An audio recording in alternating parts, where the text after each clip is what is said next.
Hello and welcome to Transformation Now. Hi, I'm Rita Rocker, speaker, author, and trainer with SoaringHigher.rocks. And I just really have some great information to share with you today as we continue to go through life and try to rebuild, tear down some things and rebuild in other areas of our lives. And so this is some information from my book, Creating Your Own Destiny, Power Steps for Mind-Body Renewal. And so I talked a little bit in the book about our mindsets. Well, actually a lot, because our mindset will actually be what takes us to where we do or don't want to go, depending on how our mind is set, what we're thinking about. Because what we think about, we focus on. What we focus on comes about. That's the road it takes us down. And a lot of us, including myself, spent a lot of years on the wrong road. And so these are some things to help go from daunting to delightful as far as a mindset goes, because that will absolutely influence every area of our lives. And excuse me, I know it. But anyway, change can be daunting, and many will stay in that area that they're in, though, because they're accustomed to it instead of yielding to a process of change. So I looked up the word process. I knew what it meant basically, but process is a series of actions or steps taken in order to achieve a particular end. Okay, so that's a series. It doesn't happen overnight. It's a series of actions that we have to take and steps in order to achieve a particular end, all right? And then we think about performance. Okay, in order to perform, it's a series of operations or something else in order to change or preserve something. So again, it's a process. It's not an overnight thing. We work on it every day because we've set our minds to it. And so you think about that, yielding to the process of change. So it's making different, alter or modify. Sometimes we have to alter or maybe modify something. We don't have to do the whole thing, but we have to modify an area of it. Replace something or someone, yes, that happens many times, to something newer and better. And maybe we haven't had that vision before, but it's something newer and better that we deserve, okay? And sometimes we have to boot out something in order to make room for that. To become different, for us to become different, for having influence on family or others in a positive way so they can become different, so they can excel and rise to the things in life that they were called to do, where their heart is. So again, it's about us, but it's also about those around us. So we want to soar, but we're afraid to get off the ground. Yes, I know that one very well. And so we hang on to the vine where it feels secure because it's familiar, even though it may be very restricting. I mean, even thinking about restrictions, a lot of times, I've known people that when they got into a relationship, that partner decided, no, you can't see your family. No, you can't go out with your friends. It's usually male to female, but whatever. You can't do these things. And so then the person is totally restricted and isolated. And then if that other person ends up leaving, like they're all alone. And so think about what it is that may be familiar, but also could be holding you back and not being able to soar. And so you want to push forward and you want to push your way out of that box. Or the last program I talked about kicking your way out of the box, which is a great visual to have in your mind a long time. So when you allow God, He will actually lovingly pull all the pieces together to create a new vision for you, a new you. And so get started. And so, I believe I shared before, but I love this story about the eagle. I'm kind of going through something personally myself right now on that. And when the mama eagle has her babies, she has spent a lot of time creating a big nest with sticks, rough sticks. But then she's gotten feathers and Lord only knows what, all kinds of soft stuff, maybe some cotton things, and put in the nest to make it nice and soft and cushy for the babies. And then when the babies are old enough where they need to get out, do something new, the mother sees like, I'm fine in here. I don't really want to risk, what it takes to start flying by myself. And so the mama goes, okay, no, we're done here. And so she will start pulling out all the soft stuff in the nest until all that's left is the hard sticks. And that's pushing the babies out. So then she will push them out, but then she comes underneath them to help, as they're learning to fly, and raise them back up. But she will do this until they start flying. And so sometimes we get in a spot where, okay, I'm relying on this for money, or I'm relying on something else, but you know what? It's getting really uncomfortable. Doors are closing, things are changing. And so that's kind of like the mama with the eaglets. It's like, you know what? It could be God saying, all right, I've called you to do something in particular. I want you to get back out there to do it. Stop relying on the familiar or what's right there. And so, he will close doors. He'll push us out of the nest. He will do things that move us to where we're supposed to go. We just have to be aware of it and say, okay, I'm ready. This is kind of scary, but I'm going to do it. And so think about the baby eaglets, and there's a time when out they go. And there's a lot of times when we have to go somewhere else as well, whether it's relationships, home, career, whatever the case may be. And so, it's a series, not one, but a series of actions or steps taken to achieve a particular end, which would be your new life, your new success story. So think about that, and that it's, again, a series of operations that need to be done to get there.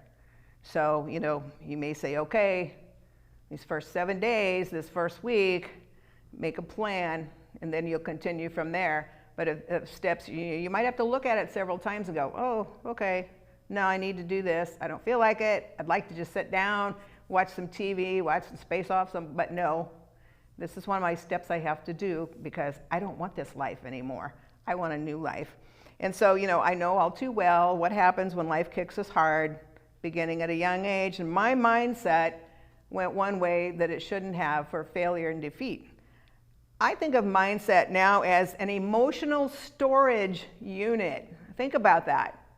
Our emotions, our thoughts, is an emotional storage unit. Sometimes that stuff is kept in there forever.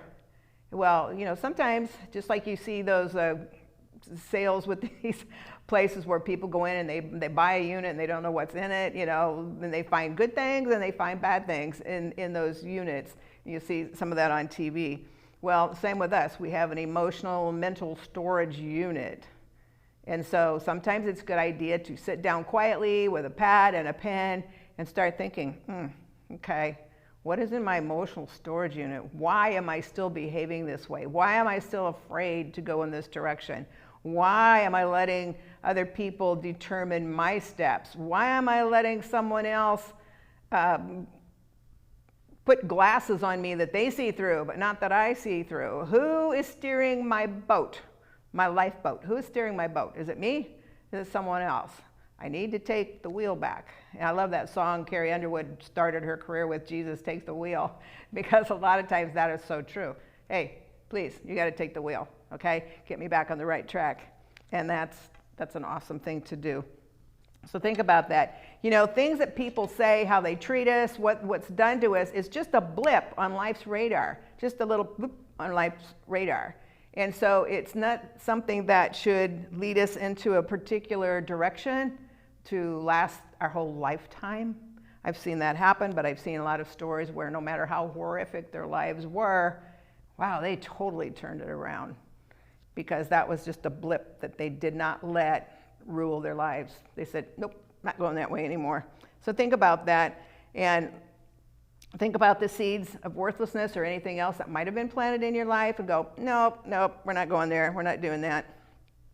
Rejection, failure, abandonment. Those are probably the three biggest issues that could be in that emotional storage unit. Not anymore. So always clinging to the fears can sabotage us, trauma, apprehension, doubt, failure. But who is responsible for doing the brain jujitsu that will flip your life around? You, me. We're the ones responsible for doing that. And even if we have to do it every 5 minutes at first, until we start then those thoughts are no longer there because we haven't allowed them to be in our minds any longer. Think about that. You, me. We're the ones responsible, okay? Others will influence us, but ultimately we're the ones that are responsible. So the thoughts that we entertain could be all day long. Thoughts come to us constantly, all day long. And I would encourage you, catch yourself, make it a point to try to catch yourself going, what am I thinking? What is this doing? Where is this taking me? How is this impacting my feelings? Because I've dealt with it a lot lately. It's like, oh my gosh, no, I don't want to think on this. It's making me sad, or it's making me hurt, or feel lonely, or down and out, you know, because I need money, I need this, I need that, whatever the case may be. So I'd like you to really think about making it a point to catch yourself all day long. What am I thinking? Okay, what's the thought that I'm entertaining? What are the words that are coming out of my mouth? Are they good, bad, positive, sad, angry, inspirational? All right, and I know I've heard experts say, you know, for like, like even if it's just a day, do not think, do not say one negative thing and see how you feel by the end of the day. And instead, gratitude. And if you think, well, what do I have to be grateful for? I mean, I've thought that many times in life. And it's like, I can see, I can hear, I can walk, I can talk. I've been to Haiti, I get it. I have a toothbrush, I have a refrigerator, I have food in it, okay? Sometimes we have to get to the point where I can't think of anything good in my life, it all stinks. No. Gratitude will literally pull people out of where they are and help push them in another direction. So instead of thinking anything negative or ungrateful thoughts, determine deliberately, what am I going to say? And think about, okay, when I see this person, they've kind of been a pain in my backside, but I am going to say something nice to them when I see them, and it's going to blow them away, but it will also help to maybe mend a relationship.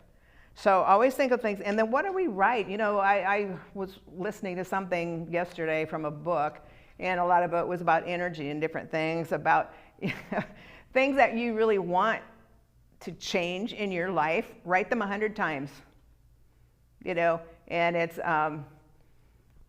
I'm bringing a loving partner into my life, or I am changing my thought patterns to bring about the career that I want, or whatever case be. Usually it's just a few words, but think of things. And he said literally, write them 100 times, so it's so implanted in your mind, and then do that with the next thing that you're looking for, and how then it causes us to have it implanted. We're visualizing it, and then we need to visualize it, and you will literally start seeing things coming to you because you expect it, because that's where your mind is. That's what you're pulling in.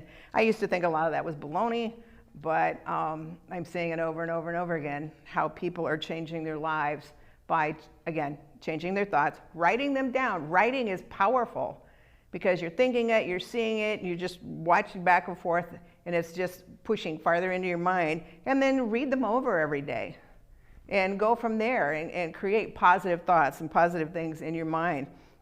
And so that will help to remove the hindrances in your life, and that's so important.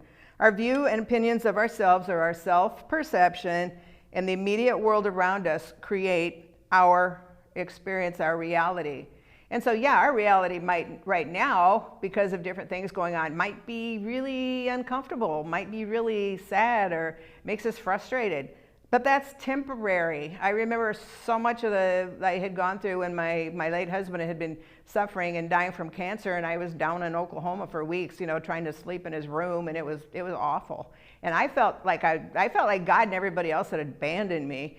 And then I had to say, no, this too shall pass.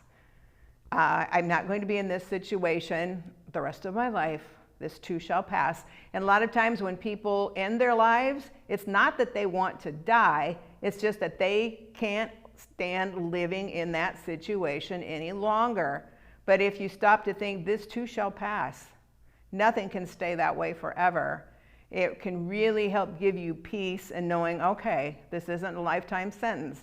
This is part of my life, but I'm going to perceive myself as successful, as strong, as loving and giving. I'm going to give to other people, whether it's just even inspirational or something educational, while I'm going through this thing myself. Because when we get our minds off of ourselves, a lot of times, and put it on other people, there's so much relief in that, and we feel so much better, and it actually helps with our steps that we need to go forward. So think about that, and not letting those things continue to defeat you. So perception is our reality because that's what we perceive, so that's true. Well, maybe there is a situation where, yeah, I perceive that I messed up on this because I did. However, I took the steps, I worked on this, I'm changing my thoughts, I learned from it. You know, sometimes when people say something to us and it's maybe not really constructive criticism, it might be destructive. I always tell people if it's constructive, use it. Swallow your pride and use it. I've had to do that several times, but I'm glad I did. Or it could be destructive. But no matter what it is, think, okay, was there something that was said in here that I actually do need to change? Is my attitude kind of stinky and I need to change it? Okay, well, in that case, you know what? I'm going to work on that to change it. So whatever somebody has said or maybe done or treated us, if there's anything in there that you can pull out that will actually help you to grow and move forward, by golly, do it. That is so important to do that, because we devise in our minds and then follow through with our actions whether we will be successful, live continuous failures, or whether we have uplifting, degrading relationships, whatever it is. So always think about that. Again, it's the mind, it's the energy, and then it's the willpower and the drive to change it.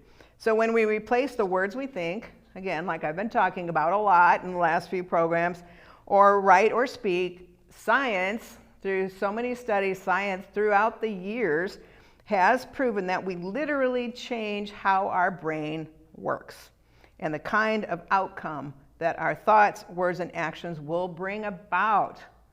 Again, so science has seen, okay, this has changed the brain, and it's, you know, the connections aren't there, it's depressed, they can't think straight. A lot of that is because of what we've thought, written, and spoken. And so that in turn greatly impacts our lives. So again, I need to shift. I need to shift again. I need to shift again. You know, do it all day long if you need to. And this is a quote I would like to read, and I really appreciate the meaning behind it. It says, think of your words as pieces of a puzzle or the colors of paint you would use in creating a beautiful picture, or the type of decorative items you put into your home.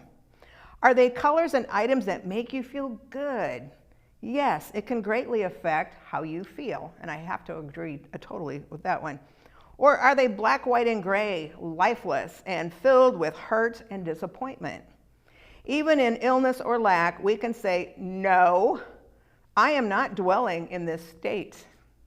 I am determined to design in my heart and my mind what is good, constructive, and beneficial to the rest of my life. Your Creator designed you with His heart and His mind and His abilities. It doesn't get any better or stronger than that. And that is so true. You know, even in the real estate, I like color in my home. I don't like all the plain, you know, what I think of as sterile.